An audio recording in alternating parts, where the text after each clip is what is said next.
Les fonctionnaires, les leaders d'opinion et les spécialistes à l'échelle canadienne réfléchissent aux idées qui façonnent la fonction publique. Le leadership, les politiques, la gouvernance, l'innovation et bien plus encore. Voici la série Analyse et réflexions, réalisée par l'École de la fonction publique du Canada. So today we are here with Gary Bolles, and Gary Bolles is a good friend of the Canada School of Public Service, but that's not why he's here. He's here because he's one of the most interesting people that we have at the school, and Gary has a lot of interests. One, he's an expert on kind of the future of work. Another is he's fascinated by technology and emerging technology. And then the third, he does something that Yogi Berra used to call very, very difficult. He's a futurist. And I remember one of my favorite Yogi Berra isms is it is very, very difficult to make predictions, especially if they're about the future. So Gary, tell us a little bit about yourself before we get going. So first off, I truly appreciate all the opportunities to be able to spend time with the amazing team here at the School of Public Service, and I've met some of the most fascinating people, and it's been a tremendous opportunity for me to be able to see how you're continually preparing the people who will lead in government in Canada in the future. I've got a variety of hats that I spin constantly, so sometimes even I have trouble keeping track of them. I have what I call a portfolio of work. So I've got a book called The Next Rules of Work. I say the mindset, skill set, and tool set to lead your organization in times of uncertainty, which I think we can all agree we're certainly living in. I'm the global fellow for transformation for a group called Singularity University, which is a global think tank, all these brainiacs about the future, different technologies, exponential technologies that are affecting our industries, our organizations, and our lives. I've got, I think it's now 10 courses on LinkedIn Learning with over 1.5 million learners.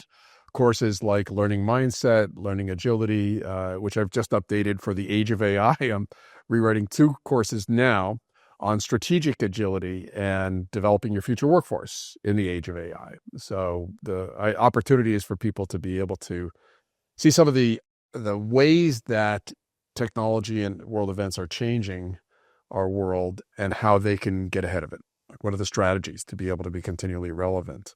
And then just because there's not enough time in the day, we've also got a small but mighty software company called eParachute, which is built from the knowledge of a book called What Color is Your Parachute, which is sort of the enduring career manual, 10 million copies in print. And it is basically a methodology for how people go through life pivots, how they change careers. So you sort of munge all that together. I lecture around the world, and I have the opportunity to meet some of the most fascinating people and learn from them, and then synthesize a lot of those insights.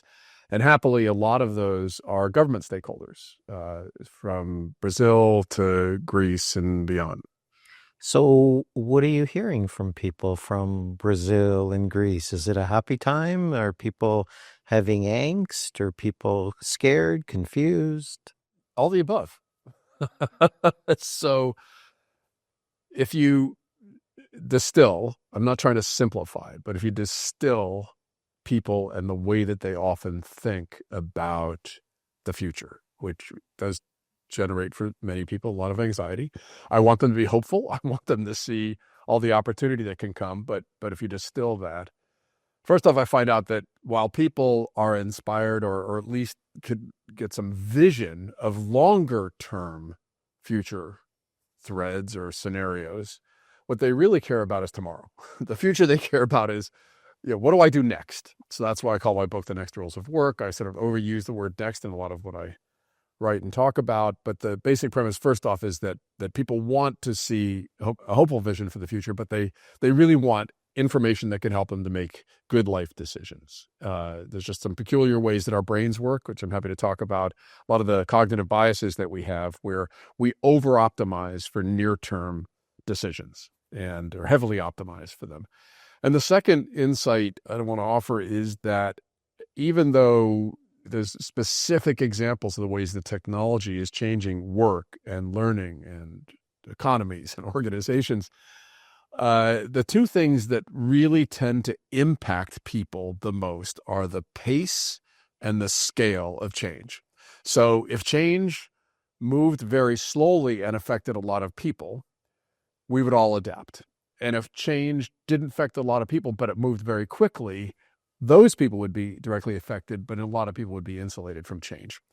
And it's the pace and the scale of change. It's moving faster and faster. We've got some great examples in recent history, and it's affecting more and more people more rapidly. When ChatGPT 3.5 from OpenAI was released in November of 2022, the speed with which 2 million people were using it was about 30 days. And if we went back to the dawn of the internet, when companies like America Online had to mail CD-ROMs around and you had to install it in a CD-ROM drive, which I'm sure many young people today have never even seen. You know, Grandpa, what's a CD-ROM drive? That would have taken probably years to get to that scale. And so it's because we've got these layers of different technology that all are on top of each other that speed the pace that people can adopt these new technologies, and the scale, more and more people are affected. And that just completely freaks out the human brain. We're not all optimized to be able to deal with the pace and scale. Yeah. So we have a lot of people around the world right now that are worried about work. And as you mentioned, we're at a pivot point.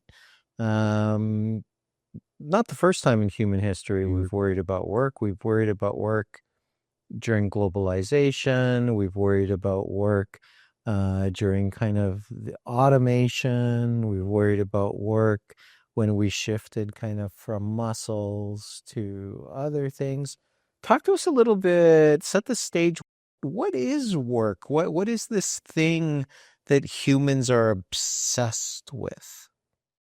So I'll talk a little bit about the history of work and sort of how we as humans have used our skills and the ways that we have solved problems and created value and that sort of thing. And then we can see how that applies pretty readily right now to this environment. So first off, the Western concept of work as something we would want to do, as something we feel motivated to do, is actually very recent in human history. Martin Luther, believe it or not, the Reformation was the first wave in Western culture where Luther basically said, God wants you to work. And so that created all these ripple effects where we went from work being thought of as anathema, it's like a curse in earlier eras, to something where we felt that we were being compelled to work. And then a lot, pretty much fairly recently, within the past 100 years or so, there's been an ethos developing. Well, no, you could actually do work that actually has some satisfaction, some purpose. My father was a recovering Episcopalian priest who wrote this book, What Color's Your Parachute? And he added on an element that he thought was useful, which is it's not just that you're doing work where you get paid or work that you're doing well, like a vocation, but it's also something that you might enjoy. You might feel there's a purpose or a meaning to it. So work mechanically is just three things. It's our human skills applied to tasks to solve problems. So when we start a new business, when we start a new job, when you start a new division of a government, a new agency, there's a bunch of problems to be solved. And so we as humans, we bring our skills to perform tasks to solve those problems. Well, what's happened throughout history is that automation automates tasks. So it's a good thing, though, isn't it? Well, it's a good thing. It's a good thing for certain people. It benefits certain, and then eventually it benefits more. So let's just say we'll describe a brand new technology that's going to completely disrupt the work of the time, and it's called the ox-driven plow. So there's this plow, and you used to use your hands, and you probably could work just about as much as anybody else could and plant a whole bunch of seeds in a field. And then I come along and I say, well, no, actually, we're going to till the field, and we've got this piece of metal that's going to get pulled by this ox, and if you own an ox, and if you can afford a plow, then you're going to benefit. But if you can't, we've divided labor. Labor has to work for the person who owns the plow and the ox. And so the people who benefit are the ones that can own the method of production. And the people that work, what ends up happening over time is if you can't own those things, you simply can't work hard enough. You can't till enough fields to be able to match what the ox and plow can do. And so now we fast forward to technologies like generative artificial intelligence. But let's pause there before we get there. So I think everybody understands work vis-a-vis income, right? But we also identify as our work. Like one of the first things when you meet somebody is like, what do you do? Why is it so important to humans that we have this relationship with work that seems to be, akin to the relationship with our children or with our spouses or with our community? It seems to define us in this very interesting way. So I'm going to say, I think it's a spectrum for many people where there are some people who want to show up, do their work. It really, the only meaning they feel they get is that they can feed their families and put a roof over their head, which is great. That is just great. That's income. And it's income, and it's and you probably are able to leave the job at the end of the day. You don't think about it at home, and you don't define yourself necessarily by that work. And then the other end of the spectrum, your work is a significant portion of your life. You are a lawyer, you are a doctor, that's who you are as a person, and so that's rooted in your identity. And I believe everybody finds different motivations. A lot of it depends upon sort of this matching process of who you think you are, what your skills are, and then the work that you're doing. And if you feel that it's a very, very close match, you're going to develop a very strong identity. And if you feel it's less of a match, no, I've got all this stuff that I do outside of my work and the tasks I'm performing, the problems that I'm solving, it's not a deep part of me, then you're not going to be as connected to work. Right. Because you don't do doctoring or do lawyering. You are a doctor. You are a lawyer. But the challenge then is if that work's no longer available to you. So there's a variety of different industries, and public service is one of them, where it's almost sort of like hermetically sealed. It's got its own rules. It's sort of like mother and father. It's an environment where once you've learned the rules, they're not always as transferable into other areas. And you see the same thing in medicine. You see the same thing with teachers, ministers, military. Once you're in these institutions, these environments, then the transferability of the skills and the mindset and so on, that can sometimes be hard for people. And it's one of the reasons I mentioned my father in his book. He was a minister in San Francisco in the 1960s, and he got laid off in a budget crunch. And ministers get laid off? Well, there's only two ways in Episcopalian church you can get laid off. One is that you are asked to seek another flock. Oh yeah, there's a church over there you might want to go check out. And then the other is, it's a cathedral. We have a budget crunch. We just don't have as much money. Hey, I'm sorry, your services are no longer needed. So in his late 40s, he had a family of 4 kids and a wife, and unemployed for 6 months, eventually found a job, but it was helping other ministers on college campuses, and they were getting laid off. So he first wrote his book, What Colors Your Parachute, for ministers, vocation with a capital V, meaning with a capital M. And it was all about how you can take the skills you've learned, the problems that you've solved, and how they might be transferable into other environments. And so that's the challenge and opportunity with identity is, he said, well, maybe one of the ways to shift your thinking, if you're a lawyer and you can't find work as a lawyer, or you're a doctor, you can't find work as a doctor, or you just decide you want to do something different, you step back and you say, well, I'm a person who has the skills of a lawyer and the skills of a doctor. And what are those skills? Oh, it turns out many of them are completely transferable to another environment. And so it's wonderful to have that sense of rootedness and identity so long as you keep on doing the work. And if it's no longer viable for you, or it's not the kind of thing that you want to do, then shifting that identity towards the skills that you have, the problems that you can solve, is a far better way to be able to adapt.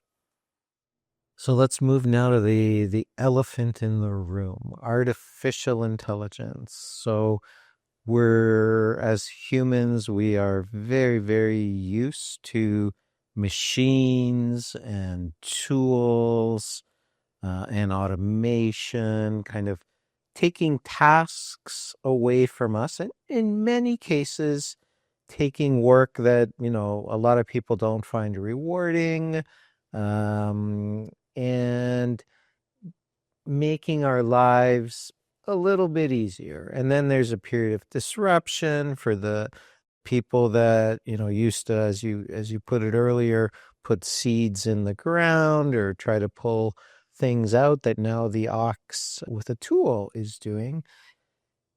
Artificial intelligence seems different. It seems that it is the first time it is coming for things that are innately human. Talk to us a little bit about artificial intelligence and work.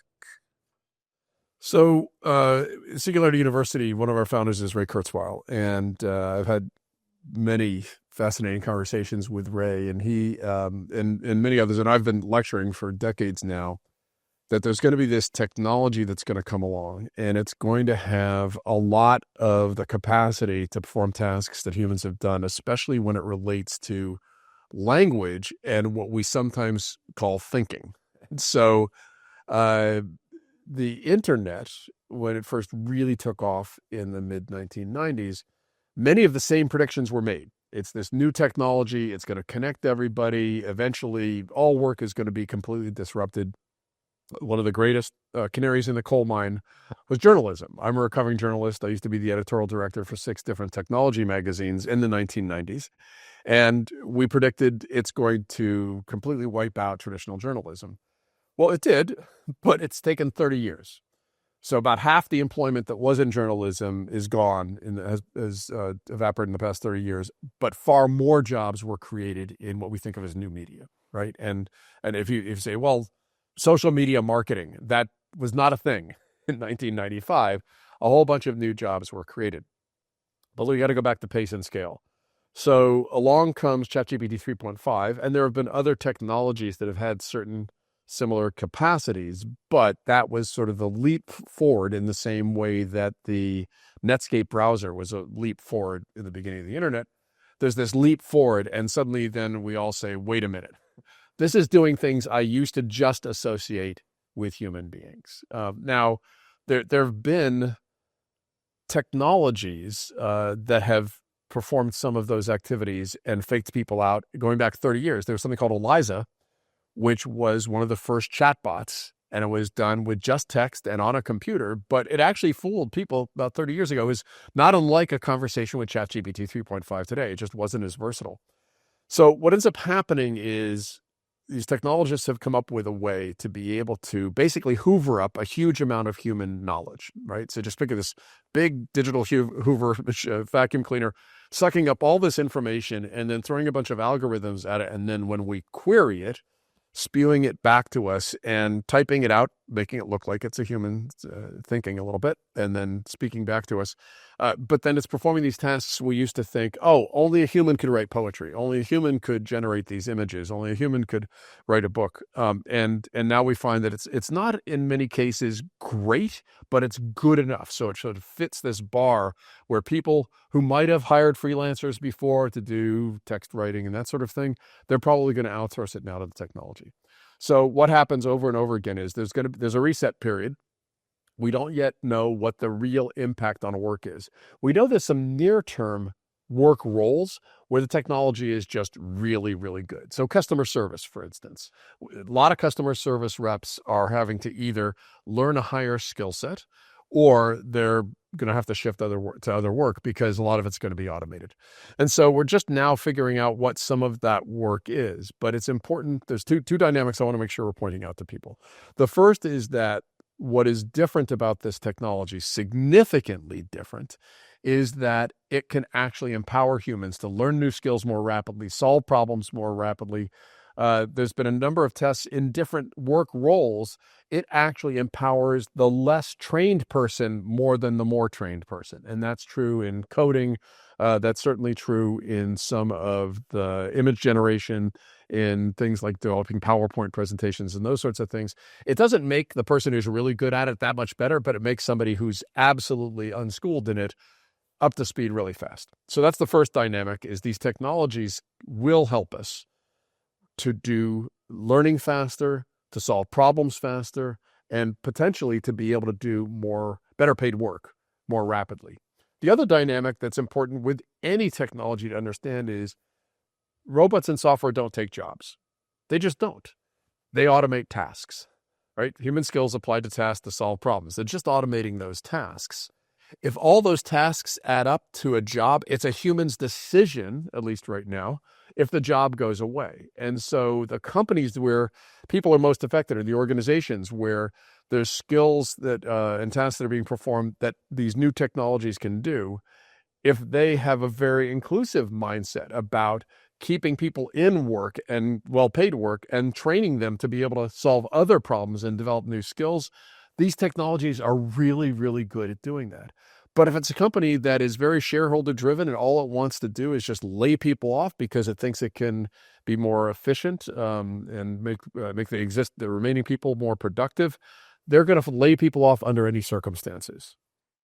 That was actually one of the big insights I gleaned amongst many from a book, I'm sure you know, Co-Intelligence, where the author said that, you know, study after study after study has shown that AI helps the least skilled workers, the workers that most people are worried about kind of in the age of automation.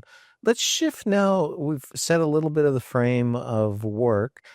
I really, really enjoy the way in your book you lay out the framework. So you talk about skill set, tool set, mindset.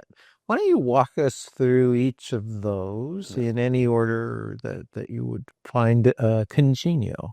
So let me just set the table a little bit with what the difference between them is, right? So I often say mindset, skill set, and tool set are the three legs of the stool for how each of us as individuals navigates a world of exponential change. So I wave a magic wand and you and I are standing at the foot of a mountain. And in Greece or in Brazil? Well, it depends. You get to choose. Okay, I want Greece. Okay, so we're standing at the foot of Etna, maybe? Or Mount Olympus. Okay, you get to pick. As I've waved the magic wand, I have given you all of the skill set of a mountain climber. So you've climbed a mountain 100 times before, you every single detail of what it takes, but you look up at the top and you say, it looks too cold, looks too high. So you have all the skill set, but none of the mindset. You're not going to climb the mountain. It doesn't matter how good you are at it. You're just not prepared. And so I wave the magic wand again, and now you have all of the skill set of a mountain, or the mindset of a mountain climber, but none of the skill set. So you've never climbed a mountain before, but you look up at the top and you say, how hard could that be? So you take 1 step, 2 steps, you encounter problems. Remember, humans solve problems, and you solve them just in time and just in context. That is, you haven't gone back to get a 4-year mountain climbing degree. You've solved. Maybe you pull out your digital distraction device, your cell phone, and you look up, how do I climb a col? Or, you try to solve the problem in real time with just the limited information you need. And then eventually you reach the top of the mountain and you look down and you say, how hard was that? And you learned the skill set from climbing. So we all need a 21st century skill set, and I'm happy to talk about what I think that is. But mindset eats skill set for lunch. If you and your team are walking into a meeting and you think, we've got this, we've got the psychological diversity, we can provide the psychological safety, we're going to come up with amazing ideas, you're just as right as if you say we can't. However, if you are standing in front of an ice wall on, I don't know if ice walls are on Mount Etna, but you're standing in front of an ice wall, I don't care how good your mindset or skill set is, you need a good tool set. You've got to have the pickaxe, you've got to have the boots. And so you think of the tool set as a set of techniques and technologies empowering you to have the skill set and to be able to superpower your mindset so you can solve problems you've never encountered before. So that's why it's important, I think, to think of mindset, skill set, and tool set as being very complementary. But what we want to do is we want to help people to change mindsets. We want to help them to be able to adapt. So now in a world of constant change, if you have a mindset that you are continually adaptive, if you have a mindset that you can solve problems, if you have a mindset that you can be flexible, the world, you walk into into your work and it's not what you anticipated. It's something different, and you can adapt. You can be flexible and say, okay, now that's the problem that I'm going to solve. You're going to be far more likely to be able to adapt. But if you think, no, I'm a lawyer, I'm a doctor, I'm going to do it the way I've always done it, and you cannot adapt, then you're at risk, because we know that virtually every job, especially that's dependent upon information, it's not that work isn't that different for a bricklayer nowadays. Work isn't that different from a ditch digger, but any work that has information dependency is very likely to change very dramatically. And so that's what we need, is this mindset for flexibility and adaptability. What does that mean for bureaucracies in particular? Because bureaucracies, I think by definition, seem to be, you read Max Weber, you read all the kind of the great people that kind of talked about bureaucracy and have thought deeply about bureaucracy. Bureaucracy seems to be about making sure that tomorrow looks very much like yesterday. Yeah. Talk to us about kind of this new world. Is it particularly challenging for bureaucracy, not just in a governmental context, but organizations that are bureaucratic in the private sector or not for profits?